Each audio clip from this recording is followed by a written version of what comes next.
Good morning friends. So இந்த video முழுக்க current affairs பற்றின வீடியோ. April 1 to 10. ஸோ அதுதான் கம்ப்ளீட்டான ஒரு ரிவிஷனாக வந்து பார்க்க போகிறோம். இந்த வீடியோ வந்து 1.5 இல்லை அப்படின்னா 2ல் வச்சு கேளுங்க. ஸோ கண்டிப்பாக உங்களுக்கு வந்து யூஸ்ஃபுல்லாக இருக்கும். 1ல் கேட்டாலும் பிரச்சனை கிடையாது, ஓகேங்களா? இது வந்து முழுக்க ரிவிஷனுக்கான பர்பஸில் எடுக்கப்பட்ட ஒரு வீடியோ தான். ஸோ இந்த வீடியோவினுடைய கண்டென்ட் வந்து பார்த்துட்டிங்க அப்படின்னா ஆதித்யா சார் கைட்லி. ஸோ அவரோட டெய்லி டிஎன்ஏ செஷனில் நான் வந்து ஹேண்ட் ரிட்டன் நோட்ஸாக வந்து நோட்டில் எடுத்தது ப்ளஸ் வந்து ரிலேட்டட் நியூஸ் இதுக்கு முன்னாடி மந்தில் இருக்கிறது எல்லாத்தையும் கம்பைன் பண்ணி ஸ்டாட்டிக் ஜிகே நான் கொஞ்சம் அப்படியே ஆட் பண்ணதையும் சேர்த்து ப்ரெசென்ட் பண்ணுறேன், ஓகேங்களா? ஸோ ப்ரீவியஸ் வீடியோஸ் எல்லாம் நீங்கள் பார்த்துருந்தீங்கன்னா தெரிஞ்சிருக்கும். ப்ரீவியஸ் மந்த், அதாவது ஜனவரி பிப்ரவரியில் வந்து நான் ஃபோட்டோவில் வந்து அதில் வந்து மென்ஷன் பண்ணி எடுத்திருந்திருப்பேன். ஸோ அதோட எக்ஸ்டெண்டட் வேர்ஷனாக வந்து இப்போது கம்ப்யூட்டர் டைப் பண்ணி அதை வந்து ப்ரெசென்ட் பண்ணியிருக்கேன். ஏன்னா வந்து போன டைம் வந்து ஃபோட்டோவில் எடுத்தது வந்து எனக்கே வந்து ஒரு மாதிரி தான் இருந்தது, கசகசன்னு இருக்கிற மாதிரி தான் இருந்தது. ஸோ அதனால் வந்து இப்போது கொஞ்சம் கிளியராக இருக்கும் கண்டிப்பாக. ஓகே, ஃபஸ்ட்டு நியூஸ் என்னென்னு பார்த்தோம்னா, ஏஷியன் டெவலப்மெண்ட் பேங்க் இருக்காங்க இல்லையா? ஸோ இந்தியாவுக்கு ஒரு $350 மில்லியன் வந்து ஃபண்டு வந்து தந்திருக்காங்க. எதுக்காக? ஸ்மைல் ப்ரோக்ராமுக்கு. ஸ்மைல் ப்ரோக்ராமோட ஃபுல் ஃபார்ம் என்ன? Strengthening multi model and integrated logistic ecosystem. So இந்த லாஜிஸ்டிக் எக்கோசிஸ்டம் அப்படிங்கிறது வந்து டிரான்ஸ்போர்ட்டேஷன், ஓகேங்களா? தரைவழி, ஓகேங்களா? Inland waterway. ஸோ இது எல்லாமே வந்து லாஜிஸ்டிக்ஸ். ஸோ ஒரு இடத்துலேருந்து இன்னொரு இடத்துக்கு வந்து ஒரு பொருளை கடத்தணும் அப்படின்னா லாஜிஸ்டிக் செக்டார் வந்து ப்ராப்பராக இருக்கணும். அப்போ தான் வந்து டைம் வந்து கம்மி பண்ண முடியும். டைம் கம்மியாச்சு அப்படின்னாலே ப்ரொடக்ஷன் வந்து அதிகம் பண்ணலாம். ஸோ இது வந்து என்ன சொல்கிறது, டைரக்ட்லி ப்ரொபோஷனல் தான், இன்வெர்ஸ்லி ப்ரொபோஷனல். டைமை கம்மியாச்சு அப்படின்னா ப்ரொடக்ஷன் அதிகமாகும். ஓகே, ஸோ இதை வந்து இந்தியாவோட லாஜிஸ்டிக் செக்டாரோட அந்த எக்கோசிஸ்டமை வந்து என்ஹான்ஸ் பண்ணுறதுக்கு, இம்ப்ரூவ் பண்ணுறதுக்காக 350 மில்லியன் அப்படிங்கிறது வந்து ஏடிபி ஃபண்ட் பண்ணியிருக்காங்க. ஸோ இது வந்து பார்த்துட்டிங்க அப்படின்னா டிசம்பர் மந்த்தே வந்து ஃபண்டை வந்து அலாட் பண்ணிட்டாங்க. அதாவது அக்ரிமெண்ட் அப்படிங்கிறது போட்டாங்க. ஆனால் இப்போ தான் வந்து ஃபண்ட் அப்படிங்கிறது வந்து ரிலீஸ் பண்ணியிருக்காங்க. ஓகே, ஸோ அதை தாண்டி ஏடிபி ஏஷியன் டெவலப்மெண்ட் பேங்க்கை பற்றி பார்த்தோம் அப்படின்னா எங்கே இருக்குது? மணிலா, பிலிப்பைன்ஸில் இருக்குது. கரெக்டாக எந்த வருஷம் ஸ்டார்ட் பண்ணாங்க அப்படின்னா 1966. ஸோ இதனுடைய முன்னாள் ஹெட் யாருன்னு பார்த்தீங்கன்னா மசட்சுகு அசகாவா. ஸோ இப்போ ரீசெண்டாக அப்பாயிண்ட் பண்ணியிருக்காங்க. அவரோட பேர் வந்து மசாட்டோ கண்டா, ஓகேங்களா? நியூ அப்பாயிண்ட் பண்ணியிருக்காங்க. ஸோ இதில் மொத்தம் எவ்வளோ மெம்பர் கண்ட்ரிஸ் இருக்காங்க அப்படின்னா 69. கடைசியாக யார் ஜாயின் பண்ணியிருக்காங்க அப்படின்னா இஸ்ரேல். ஸோ அவங்க தான் வந்து கடைசியாக ஜாயின் பண்ணியிருக்காங்க. ஓகே, ஏஷியாவோட வளர்ச்சிக்கு பிரத்யேகமாக ஃபண்டு வந்து கொடுக்குறேன், ஓகேங்களா? ஏதாவது தேவைப்படுது அப்படின்னா எந்த கண்ட்ரி மெம்பராக இருக்க கண்ட்ரி வந்து ஏதாவது கேட்குறாங்க அப்படின்னா ஃபண்டு வந்து கொடுப்பாங்க. சும்மா கிடையாது, திருப்பி தரணும். ஓகே, ஆனால் வந்து ஃபண்டு கொடுக்குறது அப்படிங்கிறது வந்து அதுவே வந்து பெரிய விஷயம் இல்லையா? ஸோ அதோட பர்பஸில் தான் வந்து ஏஷியன் டெவலப்மெண்ட் பேங்க் வந்து ரன் ஆகிட்டுருக்கு. Okay, next news. So next news பார்த்தோம் அப்படின்னா நீதி திவாரி. ஓகே, இவங்க வந்து பார்த்துட்டிங்க அப்படின்னா principal secretary to prime minister. Prime மினிஸ்டருக்கு பிரின்சிபல் செக்ரட்டரியாக வந்து நீதி திவாரி. ஸோ அவங்கள வந்து அப்பாயிண்ட் பண்ணியிருக்காங்க. ஓகே, ரீசெண்ட் அப்பாயின்மெண்ட்டு, கண்டிப்பாக முக்கியமான ஒரு அப்பாயின்மெண்ட். ஏன்னா பிஎம்மோட பிரின்சிபல் செக்ரட்டரி. ஓகே, ஸோ அதை தாண்டி இதோட ரிலேட்டடான நியூஸ் வந்து பார்த்தோம் அப்படின்னா பிஎம்க்கு பார்த்துட்டோம் அப்படின்னா நேஷ்னல் செக்யூரிட்டி அட்வைசர்னு ஒருத்தவங்க இருப்பாங்க. நேஷ்னல் செக்யூரிட்டி அட்வைசர் அவர் யாருன்னு பார்த்தீங்க அப்படின்னா அஜித் தோவால். ஸோ யூடியூப்பில் வீடியோஸ்லாம் வந்து ஷார்ட்ஸில் போடுவாங்க. அஜித் தோவாலும் எக்ஸ்டர்னல் அஃபேர்ஸ் மினிஸ்டரும் வந்து பக்கத்தில் நின்றுருப்பாங்க. பிரைம் மினிஸ்டர் வந்து 2 பேர்த்து கூட பேசிகிட்டு இருக்க மாதிரி 3 persons in a single frame அந்த மாதிரி எடிட் பண்ணி போட்டிருப்பாங்க. ஸோ அதில் வந்து அஜித் தோவால் வந்து national security adviser. Okay, national security adviser. Okay, so இப்போ ரீசெண்டாக ஒரு அப்பாயின்மெண்ட் அப்படிங்கிறது பண்ணியிருந்தாங்க. ஸோ பிரின்சிபல் செக்ரட்டரி 2 யாருன்னு பார்த்துட்டோம் அப்படின்னா சக்திகந்தா தாஸ். ஸோ இவர் என்ன இதுக்கு முன்னாடி என்னவாக இருந்தார் அப்படின்னா 25வது ஆர்பிஐயோட கவர்னராக இருந்தார். கிட்டத்தட்ட 6 வருஷம் இவர் வந்து கவர்னராக இருந்திருக்காரு. ஸோ அதை ரீப்ளேஸ் பண்ணிவிட்டு 26வது கவர்னராக வந்து சஞ்சய் மல்ஹோத்ரா அவர் வந்தார் இல்லையா. ஓகே, ஸோ அதை தாண்டி வந்து ரீசெண்டாக வந்து பார்த்துட்டோம் அப்படின்னா 26வது கவர்னராக வந்ததுக்கப்புறம் 26வதுல கவர்னராக வந்ததுக்கப்புறம் வந்து பார்த்திங்க அப்படின்னா ரெப்போவில் வந்து 2 டைம் வந்து ரேட் வந்து கட் பண்ணாங்க. ஸோ 6.5 இருந்தது வந்து ஏப்ரல் மாதத்தில் வந்து 6.25 கட் பண்ணாங்க. அதுக்கப்புறம் வந்து பார்த்திங்க அப்படின்னா ஏப்ரல் இப்போ ரீசெண்டாக வந்து 6 அப்படிங்கிற ரெப்போ ரேட்டை வந்து ரேட் கட் பண்ணியிருக்காங்க. ஓகே, ஸோ அதனால் வந்து பார்த்துட்டிங்க அப்படின்னா ஜிடிபி அப்படிங்கிறது வந்து இன்க்ரீஸ் ஆகும். எதுக்காக கட் பண்ணியிருக்காங்க அப்படின்னா ஜிடிபி வந்து ஸ்லோ ஆயிடுச்சு, அதனால் வந்து அதிகம் பண்ணியிருக்காங்க. இத்தனை நாள் வந்து ஏன் வந்து ரெப்போ ரேட்டை வந்து கட் பண்ணல அப்படின்னா இன்ஃப்ளேஷனை வந்து 4க்கு கொண்டு வரணும் அப்படின்னு தான். இப்போ இன்ஃப்ளேஷன் வந்து 4க்கு வந்துருச்சு, அதனால் வந்து ரேட் கட் அப்படிங்கிறது பண்ணியிருக்காங்க. ஸோ இப்போது ஆர்பிஐயோட ப்ரிடிக்ஷன் ஜிடிபி ப்ரிடிக்ஷன் வந்து பார்த்திங்க அப்படின்னா 6.5% ஆகும். இன்ஃப்ளேஷனோட ப்ரிடிக்ஷன் வந்து பார்த்திங்க அப்படின்னா 4%. ஓகே, இது ஜிடிபி, இது வந்து இன்ஃப்ளேஷன். இப்போ ஏப்ரல் மந்தில் நடந்த ஜிடிபி அந்த மானிட்டரி பாலிசி கமிட்டியில். ஸோ மானிட்டரி பாலிசி கமிட்டி அப்படிங்கிறது வந்து பார்த்திங்க அப்படின்னா ஈவன் மந்த்ஸில் தான் நடக்கும். ஏன் அது காரணம் என்ன அப்படின்னா ஃபினான்ஷியல் இயர் வந்து ஸ்டார்ட் ஆகிறது வந்து ஏப்ரலில் தான். ஓகே, ஏப்ரல் அப்படிங்கிறது வந்து 4th மந்த் இல்லையா, அது வந்து ஈவன்.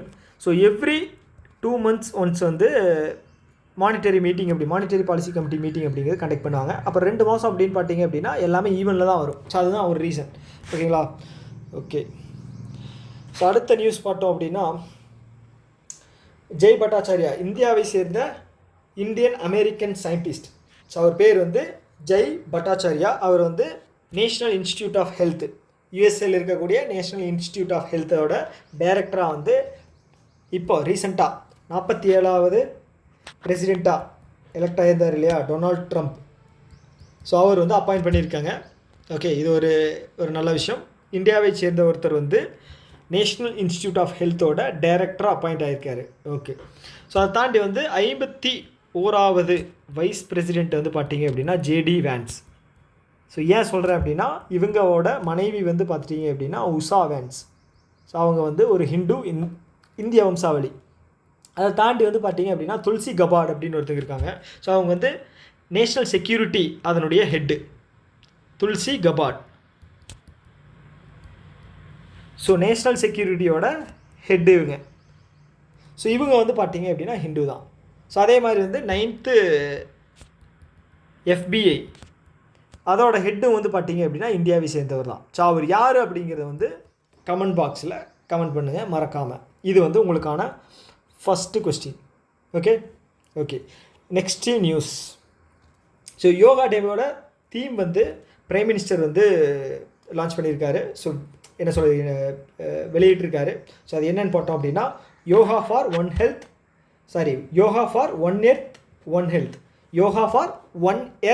One health. ஓகேங்களா. யோகா டே எப்போ வந்து இயர்லி செலிப்ரேட் பண்ணுறோம்? ஜூன் 21. ஸோ ஸ்பேஸ் மட்டும் நான் கொஞ்சம் இன்னும் எக்ஸ்ட்ரா கொடுத்துருந்தேன்னா எழுதுறதுக்கு கரெக்டாக இருந்திருக்கும். ஸோ அதுதான் உறுத்திட்டே இருக்குது. என்னது, சரி ஓகே, கலர் மட்டும் மாற்றி நான் எழுத ட்ரை பண்ணுறேன். ஓகே, ஸோ இந்த நியூஸ் என்ன அப்படின்னா யோகா டேவோட தீம் வந்து yoga for one earth one health. Okay, இது யார் லான்ச் பண்ணியிருக்காங்க அப்படின்னா நம்ம பிரைம் மினிஸ்டர் நரேந்திர மோடி அவர்கள். ஓகே, எந்த யூனிவர்சிட்டி வந்து இதை வந்து செலிப்ரேட் பண்ணுறாங்க அப்படின்னா இனாக்ரேட் பண்ணுறாங்க அப்படின்னா Morarji Desai national institute of yoga. ஓகேங்களா, இவங்க தான் வந்து இதை வந்து இனாக்ரேட் பண்ணுறாங்க. மொரார்ஜி தேசாய் அவர் யாருன்னு பார்த்தீங்க அப்படின்னா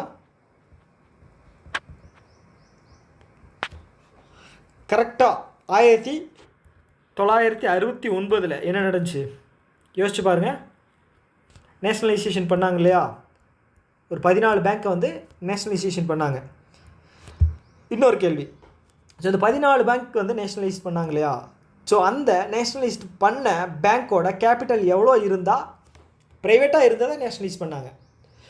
ப்ரைவேட் பேங்க் வந்து 50 கோடி கேபிட்டல் எந்தெந்த ப்ரைவேட் பேங்க்கெல்லாம் இருக்கோ அதை வந்து நேஷ்னலைஸ் பண்ணாங்க. கிட்டத்தட்ட ஒரு 14 பேங்க் வந்து நேஷ்னலைஸ் பண்ணாங்க. அப்போ பிரைம் மினிஸ்டராக இருந்தவங்க யாருன்னு பார்த்தீங்க அப்படின்னா இந்திரா காந்தி அம்மையார். ஓகேங்களா, அந்த பீரியடில் ஃபினான்ஸ் மினிஸ்டராக இருந்தவர் தான் இந்த மொரார்ஜி தேசாய். ஓகே, மிஸ்டர் மொரார்ஜி தேசாய் அந்த டைமில் வந்து பிரைம் மினிஸ்டரில் ஃபினான்ஸ் மினிஸ்டராக இருந்தவர். ஸோ அவர் வந்து கடுமையாக எதிர்த்தார். இது வந்து தப்பு, இது பண்ணக்கூடாது, இது பண்ணால் வந்து பிரச்சனையாகும் அப்படி சொல்லி எகென்ஸ்டாக இருந்தார். பதவியும் ராஜினாமா பண்ணார். ஃபினான்ஸ் மினிஸ்டர் பதவியும் ராஜினாமா பண்ணி எகென்ஸ்ட் ஆகி அதுக்கப்புறம் தான் ஒரு புது கட்சி அப்படிங்கிறது ஓப்பன் பண்ணார். அது என்ன கட்சி அப்படிங்கிறது உங்களுக்கு தெரியும். Okay okay. ஸோ அடுத்த நியூஸ், சத்தீஸ்கரும் நேஸ்காமும் 2 பேரும் சேர்ந்து சத்தீஸ்கர் ஸ்டேட்டோட டெவலப்மெண்ட் அண்ட் எம்ப்ளாய்மெண்ட்டுக்கான ஒரு விஷயத்தை வந்து முன்னெடுத்திருக்காங்க. சத்தீஸ்கர் எங்கே இருக்குது? பீகார் பக்கம் இருக்கு இல்லையா? பீகார் பக்கம் ஒடிஷா பக்கம் இருக்குது. ஓகேங்களா? மேப்பில் பார்த்துட்டிங்க அப்படின்னா இருக்கும். ஸோ அந்த ஸ்டேட்டோட சீஃப் மினிஸ்டர் யார்? விஷ்ணு தியோ சாய். கரெக்ட் தானே? Vishnu Deo Sai. Okay okay. So இப்போது சத்தீஸ்கர் கவர்மெண்ட்டும் நேஸ்காமும் சேர்ந்து development and employment. So development அப்படிங்கும்போது என்ன சொல்கிறது? ஸோ ஃபஸ்ட்டு இந்த நேஸ்காம் அப்படிங்கிறது என்னென்னு பார்த்துருவோம். ஸோ நேஸ்காமோட ஃபுல் ஃபார்ம் என்னென்னு பார்த்தீங்கன்னா national association of software and services company. Okay, national association of software and service company. So இவங்க சாஃப்ட்வேர் ரிலேட்டட், டெக்னாலஜி ரிலேட்டடான சர்வீசஸ் எல்லாம் வந்து இவங்க வந்து கொடுப்பாங்க. அட்வைஸ் ஆகட்டும், ஏதாவது ஹெல்ப் ஆகட்டும், அவங்க வந்து கொடுப்பாங்க. ஓகேங்களா? இந்த நேஸ்காம் வந்து எப்போ ஸ்டார்ட் பண்ணியிருக்காங்க அப்படின்னா, சரி எனக்கு உறுத்திட்டே இருக்குது, ஸ்பேஸ் கொஞ்சம் இன்னும் எக்ஸ்ட்ராவாக விட்டுருந்தேன் அப்படின்னா எழுதுறது கரெக்டாக இருந்திருக்கும். ஸோ அது மட்டும் தான் உறுத்திட்டே இருக்குது. ஓகே, நேஸ்காம் வந்து எப்போ ஸ்டார்ட் பண்ணியிருக்காங்க அப்படின்னா 1988. ஓகே, ஸோ இதோட சேர் வந்து யாருன்னு பார்த்தீங்கன்னா ராஜேஷ் நம்பியார்.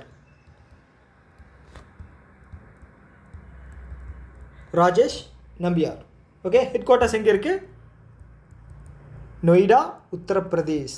ஓகே, ஸோ அவங்க தான் வந்து சத்தீஸ்கர் கவர்மெண்ட்டுக்கு வந்து டெவலப்மெண்ட் அண்ட் எம்ப்ளாய்மெண்ட்டுக்கு வந்து ஹெல்ப் பண்ண போகிறாங்க. இதுதான் பெரிய நியூஸ் எல்லாம் கிடையாது. நீங்கள் வந்து கண்டென்ட்டாக வந்து இது நியூஸாக எடுத்துகிட்டு வந்தால் வந்து ஒரு பேஜ் முழுக்க எடுத்துகிட்டு வரலாம். ஸோ இதை நான் வந்து ப்ரிசைஸாக வந்து கம்மி பண்ணி உங்களுக்கு வந்து ப்ரெசென்ட் பண்ணுறேன். அதனால தான் நான் சொன்னேன் 1.5 இல்லைன்னா 2ல் வச்சு கேளுங்க. அப்போ தான் வந்து உங்களுக்கு டைம் வேஸ்ட் ஆகாத மாதிரி ஃபீல் ஆகும். அண்ட் இந்த வீடியோ வந்து ரிவிஷன் பர்பஸுக்காக கொண்டு வரப்பட்ட வீடியோ. ஓகேவா? ஓகே, நெக்ஸ்ட் நியூஸ் போயிடலாமா? ஓகே, இது வந்து ரொம்ப ரொம்ப முக்கியமான நியூஸ். WMA அப்படின்னு என்ன? Wages and means advances. கரெக்டாக? ஓகே, அப்படின்னா என்னென்னா ஆர்பிஐ. ஸோ ஆர்பிஐ இருக்காங்க இல்லையா? ஸோ அவங்கக்கிட்ட சென்ட்ரலோ இல்லை ஸ்டேட்டோ எங்களுக்கு ஃபண்டு வேணும், கடனாக கொடுங்க, ஸோ அப்படின்னு அவங்க கேட்டாங்க அப்படின்னா ஆர்பிஐ வந்து அவங்களுக்கு ஃபண்டு கொடுக்கும். அதுதான் wages and means advances. Advances அப்படின்னா என்னது? லோன்ஸ் தான். ஓகேங்களா? ஸோ அது கொடுப்பாங்க. அதுதான் வந்து WMA. ஸோ இப்போ சென்ட்ரல் கவர்மெண்ட் வந்து சென்ட்ரல் கவர்மெண்ட்டுக்கு ஆர்பிஐ கொடுக்கக்கூடிய அந்த ஃபண்டை வந்து அதிகம் பண்ணியிருக்காங்க. ஓகேங்களா? மார்ச் 31 வரைக்கும். ஒரு நிமிஷம்.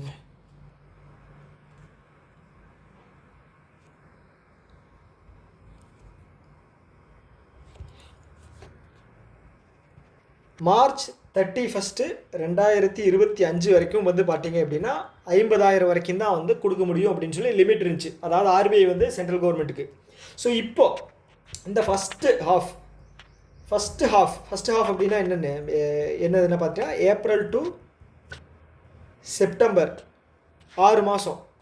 ஓகேங்களா? இந்த 6 மாதத்தில் வந்து அதிகபட்சமாக வந்து 1,50,000 கோடி வந்து கடன் வந்து ஆர்பிஐ வந்து கொடுத்துக்கலாம் அப்படின்னு வந்து அதோட லிமிட்டை வந்து எக்ஸ்டெண்ட் பண்ணியிருக்காங்க. ஸோ அதே மாதிரி வந்து ஸ்டேட்டுக்கு எந்த ஒரு சேஞ்சஸும் பண்ணலை. ஆனால் ஸ்டேட்டுக்கு லிமிட் அப்படிங்கிறது எவ்வளோ இருக்குது அப்படின்னா இங்கே இருக்குது பாருங்கள், 60,118 கோடி. ஓகே, 60,118 கோடி. ஓகே, ஸோ இதுதான் இந்த நியூஸோட ஒரு முக்கியமான விஷயம். இதில் நம்பர்ஸ் நிறைய இருக்குது. அதுதான் ரொம்ப ரொம்ப கஷ்டமானது, நம்பர்ஸ் ஞாபகம் வச்சுக்கிறது. ஆனால் அதிலிருந்து தான் கொஸ்டின்ஸ் வரும். ஸோ இந்த 60,000 அப்படிங்கிறது முக்கியம். 50,000லேருந்து 1 லட்சம் அப்படி 1,50,000 மாறி இருக்குது, அது முக்கியம். எந்த பீரியடுக்குன்னு பார்த்தீங்கன்னா ஃபினான்ஷியல் இயர் 26ஓட ஃபஸ்ட்டு ஹாஃப்.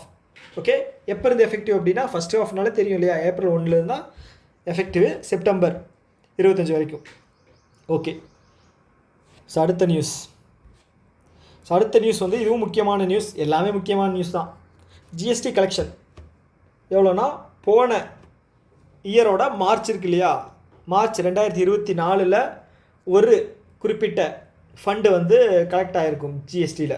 ஸோ அதை கம்பேர் பண்ணும்போது இந்த வருஷம் வந்து 9.9% அதிகமாக இருக்கான். ஓகேங்களா, கிட்டத்தட்ட 10% வந்து அதிகமாக இருக்குது. எவ்வளோனா 1.96 லட்சம்.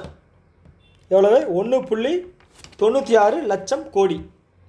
இதுதான் வந்து மார்ச் மாதத்தில் ஃபண்டு கலெக்ட் ஆன ஜிஎஸ்டி ஃபண்டு கலெக்ட் ஆனதுக்கான ஓவரால் இது. ஸோ இதில் வந்து டேட்டாவை பார்த்தோம் அப்படின்னா 9.9%, 1.96 lakh crore.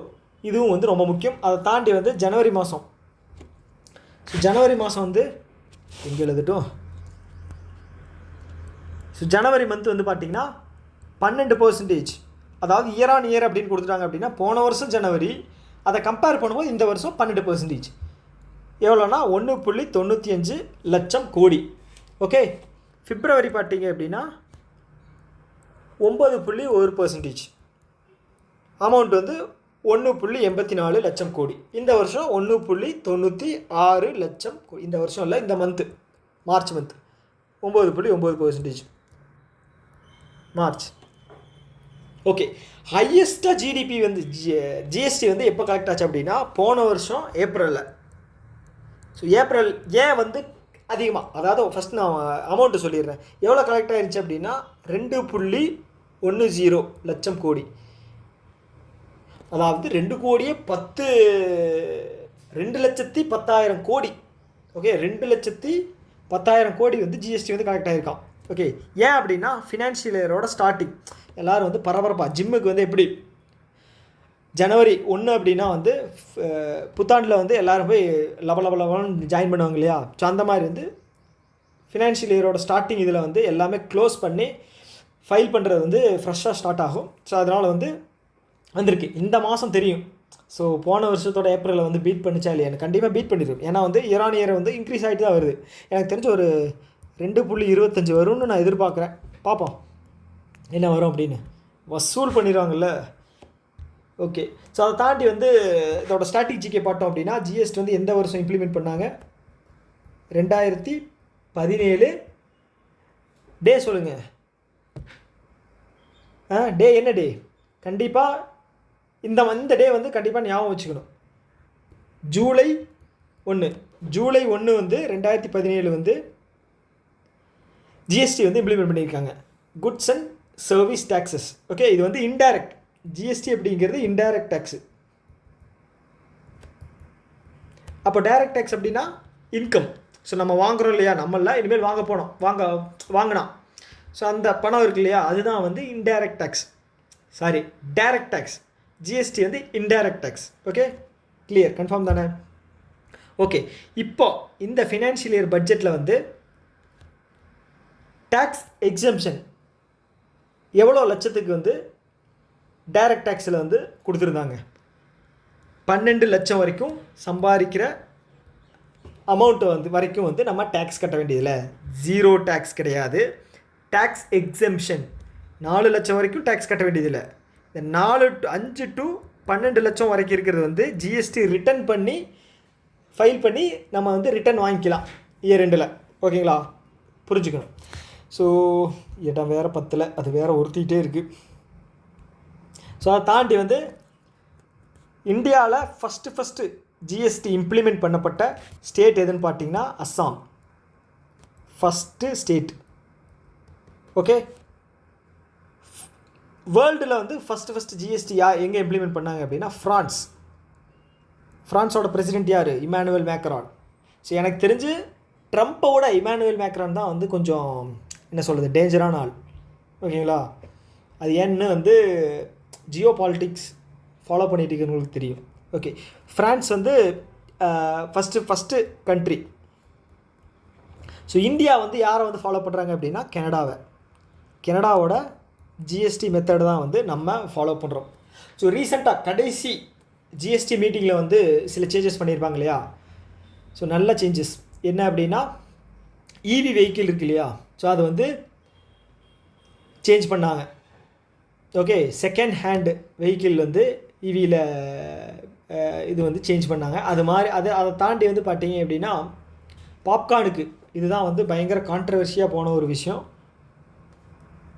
ஓகேங்களா, பாப்கார்ன் இருக்கு இல்லையா, ஸோ 5% இருந்தது வந்து 12%. எதுக்கு அப்படின்னா சால்ட்டு அண்டு பெப்பர். சரி, சால்ட்டு பெப்பர் இன்னும் ஒன்று தானே. சால்ட்டு உப்பு, காரத்துக்கு என்ன ஸ்பைசி, சால்ட்டும் ஸ்பைசியும் இருக்கிற பாப்கார்ன் அதுக்கு வந்து பார்த்தீங்க அப்படின்னா 5-12.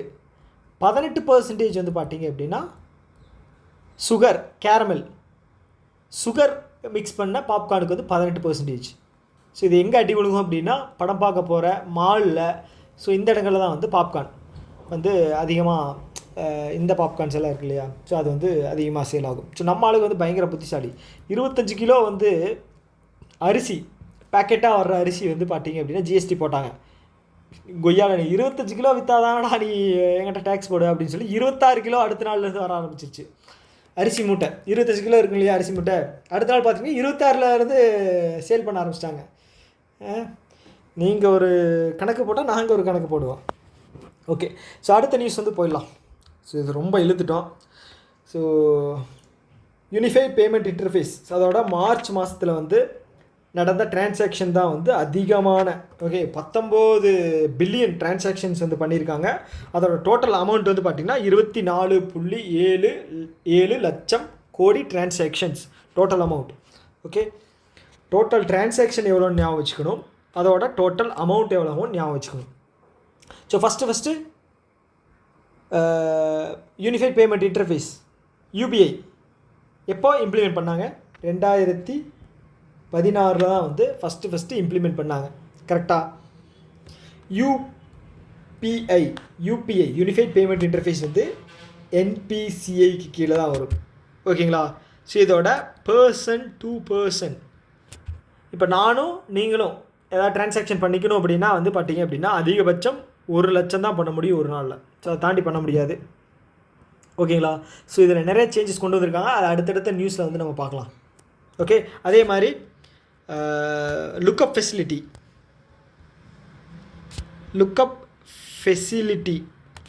எது கொண்டு வந்திருந்தாங்க? RTGS and NEFT. ஸோ இந்த நெஃப்ட்டும் ஆர்டிஜிஎஸும் யார் கண்ட்ரோல் பண்ணுறாங்க அப்படின்னா ஆர்பிஐ. ஓகே, நெஃப்ட்டுக்கு வந்து பார்த்தீங்க அப்படின்னா மேக்ஸிமம் டிரான்சாக்ஷன் இது வந்து எதுவும் கிடையாது, லிமிட் கிடையாது. ஆர்டிஜிஎஸ் வந்து பார்த்தீங்க அப்படின்னா மினிமம் வந்து 2 லட்சமாவது வேணும், மேக்ஸிமம் எதுவும் கிடையாது. ஓகேங்களா? ஓகே, இது வந்து பார்த்தீங்க அப்படின்னா எவ்ரி ½ அன் ஹவருக்கு ஒரு அந்த என்ன சொல்கிறது பேட்ச் வைஸ் தான் வந்து இது இதாகும், டிரான்சாக்ஷன் ஆகும். ஒரு நாளைக்கு 48 பேட்ச் அந்த இதில் தான் வந்து டிரான்சாக்ஷன் அப்படிங்கிற நடக்கும். ஸோ இது வந்து எஃபெக்டிவாக இல்லை அப்படின்னு தான் வந்து நம்ம ஐஎம்பிஎஸ்க்கு போவாங்க நிறைய பேர். ஓகேவா? சாரி, நெஃப்ட் வந்து பார்த்தீங்க அப்படின்னா மினிமம் கிடையாது, மேக்ஸிமம் வந்து 5 லட்சம் தான். ஓகே, மேக்ஸிமம் வந்து 5 லட்சம் தான். ஓகே, அடுத்த நியூஸ் போயிடுவோம். சென்னையில் ஒரு கம்பெனி இருக்குது. என்ன கம்பெனி? அந்த கம்பெனி பேர் Reynold Nissan automotive manufacturing private limited. So இது வந்து ரெனால்ட் அண்டு நிசான் ரெண்டுமே கம்பைன் பண்ணி ரன் ஆகிக்கிட்டு இருக்க ஒரு மேனுஃபேக்சரிங் ப்ரைவேட் லிமிடெட். எங்கே இருக்குது? சென்னையில் இருக்குது. சென்னையில் இருந்தீங்கன்னா பார்த்துருப்பீங்க. ஓகேவா? இதுக்கு முன்னாடி வந்து ரெனால்ட் வந்து 49% ஷேர் ஹோல்டிங்காகவும், ஒரு நிமிஷம், ரெனால்ட் வந்து 49% வந்து ஷேர் ஹோல்டிங் வச்சுருந்தாங்க.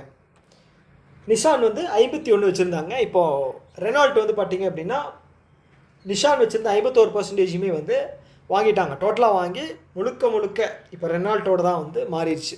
ஓகேங்களா? சென்னையில் இருக்கக்கூடிய அந்த ரெனால்ட் நிஷான் வந்து டோட்டலாக வந்து ரெனால்ட்டே வந்து டேக் ஓவர் பண்ணிட்டாங்க 100% வாங்கி. ஓகே, ஸோ அடுத்து வந்து அம்பூஜ் சந்த்னா. ஸோ இவங்க யாருன்னு பார்த்தீங்க அப்படின்னா MD and head of DBS bank India. அதோடது கிடையாது, டிபிஎஸ் பேங்க் இந்தியாவோட ஒரு கிளை இருக்குது. அது என்னன்னு பார்த்தீங்க அப்படின்னா கன்சியூமர் பேங்கிங் குரூப். ஓகே, டிபிஎஸோட கன்சியூமர் பேங்கிங் குரூப்போட எம்டி அண்ட் ஹெட் தான் வந்து அம்பூஜ் சந்தா, அம்பூஜ் சந்த்னா, அம்பூஜ் சந்தாவில் அம்பூஜ் சந்த்னா. ஓகே, ஞாபகம் வச்சுங்க, ரீசெண்ட் அப்பாயின்மெண்ட். ஸோ அப்படி பார்த்தோம் அப்படின்னா டிபிஎஸோட எம்டி அண்ட் சிஇஓ யார்? ரஜத் வர்மா, ரஜத் வர்மா. ஓகேங்களா. டிபிஎஸ் பேங்க்கோட ஹெட் குவார்ட்டர்ஸ் எங்கே இருக்குது அப்படின்னா சிங்கப்பூரில் இருக்குது. சிங்கப்பூர். ஓகேங்களா, சிங்கப்பூர். ஓகே, சிங்கப்பூரோட பிரசிடெண்ட் வந்து ஒரு தமிழ் ஆள் தான், தமிழ் ஆரிஜின் பர்சன் தான். ஓகேங்களா. ஓகே, அடுத்த நியூஸ். ஓகே, டிஃபென்ஸ் எக்ஸ்போர்ட் வந்து எவ்வளோ அதிகமாக இருக்குது அப்படின்னா 23,622 கோடியாக வந்து அதிகமாக இருக்குது. ஓகேங்களா, டோட்டல் எக்ஸ்போர்ட்.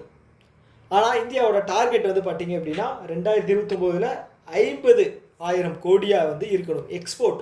ஓகேங்களா, ஏற்றுமதி பண்ணுறது அது வந்து 50,000 கோடியாக இருக்கணும் 2029. ஓகே, நான் மறுபடியும் சொல்கிறேன், நான் பேசுகிறதில்ல, நான் கிளாஸ் எக்ஸ்பிளைன் பண்ணுறது வந்து ஸ்லோவாக இருக்குது அப்படின்னு ஃபீல் பண்ணிங்க அப்படின்னா 1.5 2ல் வச்சு கேளுங்க. அப்போ தான் வந்து உங்களுக்கு கரெக்டாக இருக்கும். ஏன்னா வந்து ஒவ்வொரு விஷயமா வந்து மைண்டில் கலெக்ட் ஆகி அதை வந்து எழுதி ப்ரெசென்ட் பண்ணும்போது கொஞ்சம் யோசிக்க வேண்டியது இருக்குது. அதுக்கு தான் வந்து கொஞ்சம் டைம் எடுத்துக்க வேண்டியதாக இருக்குது. ஓகேங்களா, ஏதாவது பேசணும் அப்படின்னா இஷ்டத்துக்கு பேசலாம், கேப் விடாமல் பேசலாம். ஸோ அது உங்களுக்கு புரியும்னு நினைக்கிறேன். ஓகே, அதை தாண்டி வந்து டிஃபென்ஸில் நம்ம வந்து பார்த்திங்க அப்படின்னா 2024 வந்து இம்போர்ட் பண்ண கண்ட்ரியில் வந்து செகண்டாக இருக்கும். செகண்ட் கண்ட்ரி அதிகமாக டிஃபென்ஸ் ப்ராடக்டை வந்து இம்போர்ட் பண்ணது வந்து நம்ம தான். அதில் வந்து செகண்டு டாப்பில் வந்து செகண்ட் இருக்கும். நம்ம வந்து அதிகமாக யார்கிட்ட இருந்து இம்போர்ட் பண்ணியிருக்கோம் அப்படின்னா ஃபஸ்ட்டு ரஷ்யா தெரியும், ஆப்வியஸாக நம்மளோட ஒரு என்ன சொல்கிறது ஃப்ரெண்ட்லி கண்ட்ரி ரொம்ப காலமாக. செகண்ட் வந்து பார்த்திங்க அப்படின்னா ஃப்ரான்ஸ்னு சொன்னோன்னே உங்களுக்கு வந்து எக்ஸ்போர்ட் அப்படின்னா ரஃபேல் தான் ஞாபகத்துக்கு வரணும். ஓகே, அடுத்து வந்து பார்த்திங்க அப்படின்னா இஸ்ரேல். ஓகே, அப்போ ஃபஸ்ட்டு யாருன்னு பார்த்தீங்க அப்படின்னா